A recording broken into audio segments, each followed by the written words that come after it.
Bonjour à tous, dans cette vidéo, on va aller un petit peu plus loin dans le descriptif de ce qu'on fait dans le cadre de la formation. Je vous l'avais expliqué auparavant, un BPGEPS, en tout cas le BPGEPS sport collectif, c'est 10 compétences à valider. Nous, ces compétences, on les a réparties à travers plusieurs modules. Et je vais vous dire un petit peu plus dans le détail ce que nous, on met en place dans ces différents modules. On a d'abord le module, ce qu'on appelle nous le module A, qui est le module sécurité, dont je vous ai déjà parlé un petit peu. L'idée, c'est simple, c'est qu'à travers ce module, on puisse vous former pendant 3 semaines à avoir un certain nombre de connaissances, mais aussi à développer des compétences pour la mise en sécurité des publics. Ce qui est un peu logique, c'est qu'avant que vous puissiez démarrer votre alternance, on ait garanti un certain nombre de choses dans votre capacité à encadrer un groupe en toute sécurité. Alors, dans ce module, il va y avoir pas mal de choses que vous allez voir. Il va y avoir à la fois des cours théoriques, mais des éléments un peu plus pratiques. On va, par exemple, se mettre en situation de pratique, notamment sur de l'auto-animation, pour pouvoir vérifier dans le cadre de la mise en œuvre d'une séance ce qu'on attend de la part d'un éducateur sur la gestion de la sécurité de son groupe. On parlerait même des sécurités de son groupe, parce qu'on parle de sécurité physique et affective, mais aussi morale. Et puis il va y avoir des temps aussi de formation théorique, où vous allez parler des différents types de responsabilités, vous allez parler également de ce qui se passe autour de la violence, par exemple, au sein d'un club, au sein d'une structure. On va parler de protection des mineurs. Quel est mon rôle en tant qu'éducateur si je me rends compte qu'il y a des choses où des mineurs sont mis en danger par des adultes dans le cadre d'une séance ou autour. On va parler aussi de réglementation un petit peu, forcément. Quand on doit travailler en tant qu'éducateur BP, on peut travailler un peu partout, et notamment dans les accueils collectifs de mineurs. Donc on va connaître la réglementation, c'est important. Donc on va voir toutes ces choses-là, et puis on va les sanctionner à travers une épreuve. Vous allez tout simplement mettre en place une petite séquence d'animation, en auto-animation, et puis dans la foulée, il y aura un jury qui va vous poser sur des questions de mise en situation. Tiens, t'arrives dans une salle de sport, tu connais pas cette salle de sport, en termes de sécurité, qu'est-ce qu'il faut vérifier dans cette salle? Et puis dans la salle, à un moment donné, au cours d'une séance, il y a un enfant qui se blesse, dans tel contexte, qui est responsable? Puis à l'issue, une fois que ça sera validé, banco, on enchaîne sur la suite, et on démarre la formation avec les autres modules et l'alternance. Alors en ce qui concerne les autres modules, souvenez-vous, on avait 10 compétences. Ces 10 compétences, elles étaient 10 plutôt comme ça, elles étaient réparties en 2 parties. On avait d'un côté le module B qui va être sur l'encadrement des publics, de l'initiation, de l'entraînement. Et puis de l'autre côté, le module C et D, donc être acteur dans sa structure et mettre en œuvre des projets. Alors, je vais d'abord vous parler des modules C et D. Alors, qu'est-ce qu'on y fait à l'intérieur de tout ça? Qu'est-ce qu'on voit comme type de contenu?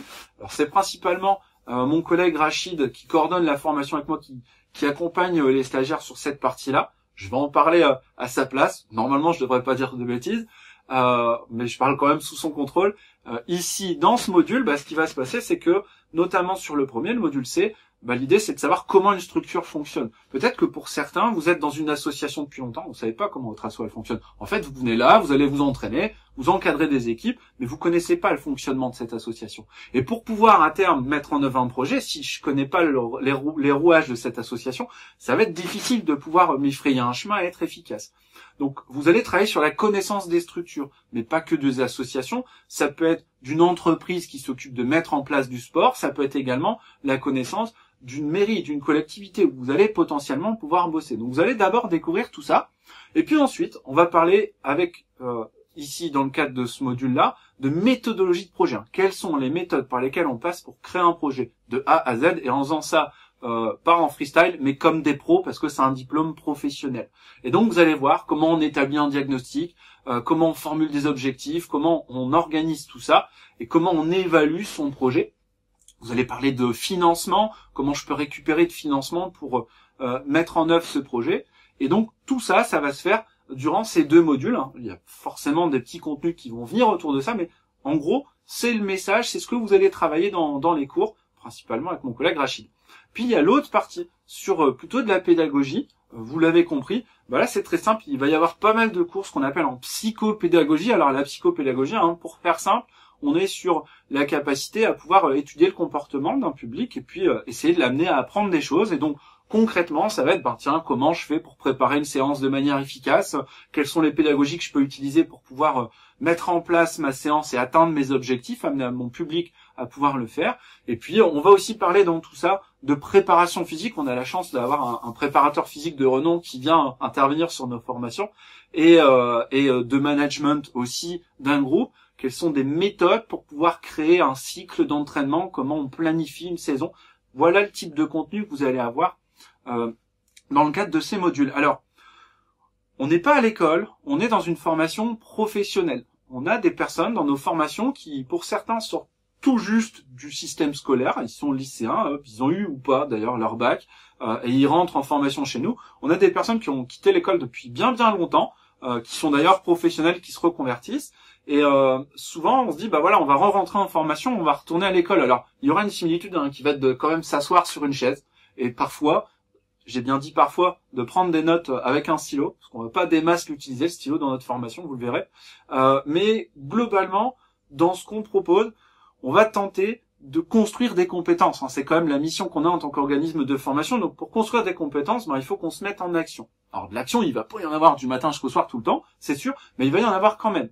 Pour pouvoir vous permettre de comprendre comment une association fonctionne, pour pouvoir vous permettre de comprendre comment on met en œuvre un projet, on s'est dit que la meilleure des choses, c'était de remonter les manches, de mettre les mains dans le moteur, et donc vous allez, vous, créer une association dans le cadre de votre formation. Là, cette année, on a une association qui a été créée, les Olympiades de Jean Bart, par nos stagiaires. Ils l'ont mis en place, ils l'ont créé, une ouverture de compte en banque, on va aller récolter des fonds, puis on va mettre en œuvre un projet au sein de la formation où on va travailler avec pas mal d'écoles pour réaliser une journée événementielle. C'est en forgeant qu'on devient forgeron, donc ça sont des choses que nous on organise dans le cadre de la formation. Forcément, à un moment donné, pour savoir comment fonctionne un conseil d'administration, on peut certes organiser tout ça, mais il va falloir acquérir des connaissances, ce qui est tout à fait normal. Mais sur ces temps-là, on essaye un maximum de se mettre en action. Et puis sur la partie pédagogique, alors là c'est super simple, pour réfléchir à de la pédagogie, on peut la penser assis sur une chaise pendant très longtemps, mais à un moment donné, il faut aussi l'expérimenter. Et dans le cadre de la formation qu'on propose, en général à partir de janvier jusqu'à la fin de l'année, pour à peu près 80 heures dans notre formation, en fait vous allez aller tous les mardis matins dans des écoles et vous allez être supervisé par des formateurs. Et puis vous allez mettre en œuvre des séances et essayer d'expérimenter des choses, de réinvestir, voilà c'était dur, de réinvestir sur le terrain ce que vous avez pu apprendre en cours et puis d'amener de la réflexion. Et donc on est vraiment dans l'action. Il y a une bonne partie de la formation qui est consacrée à de l'action. Si ce n'est qu'après, on est sur une formation d'adulte et donc on est là aussi pour débattre, pour réfléchir. Notre but du jeu, c'est pas de vous donner le manuel et de vous dire apprends tout ça par cœur, tu verras, ce sera magique. Sinon, la formation, elle serait totalement en ligne et vous n'aurez qu'à apprendre ce formulaire et à faire des quiz, ça serait parfait. Il y a forcément des temps de questionnement. Vous allez devoir réfléchir à ce que vous faites et vous allez échanger entre vous avec les formateurs pour pouvoir vous construire. Voilà ce qu'on pouvait vous dire en gros sur ce qu'on va proposer dans le cadre des contenus de formation.